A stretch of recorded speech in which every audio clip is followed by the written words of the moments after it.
East Africa is known for producing high-quality coffee, and the region's coffee industry has a reputation for producing some of the finest coffee in the world.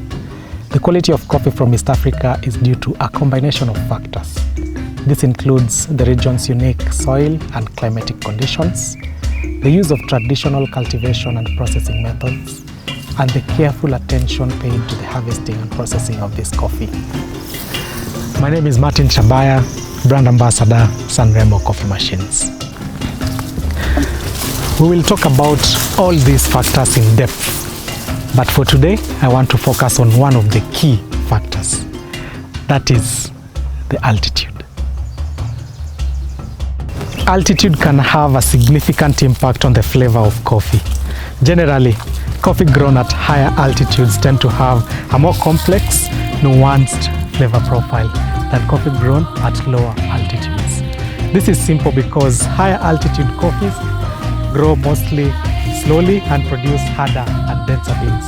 These beans develop more slowly, which allows for a more concentrated flavor and aroma to develop within the bean. One of the key factors that influence flavor is the temperature and amount of sunlight the coffee plant receives.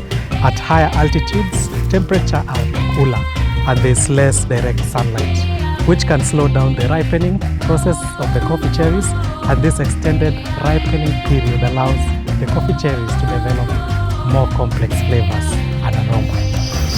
In fact, higher altitude coffee tends to have a higher acidity, which contributes to the complexity of the flavor profile.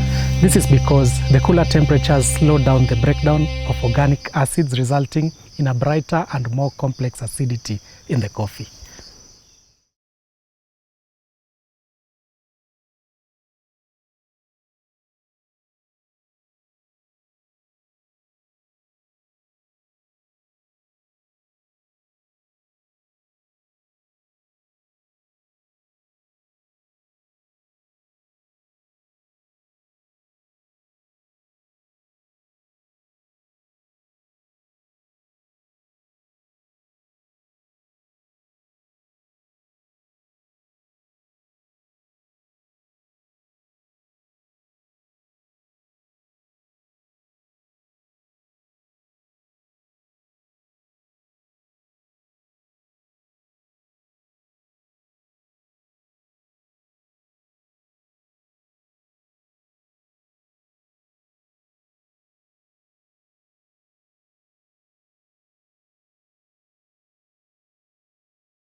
My name is Martin Shabaya, Brand Ambassador, Sanremo Coffee Machines.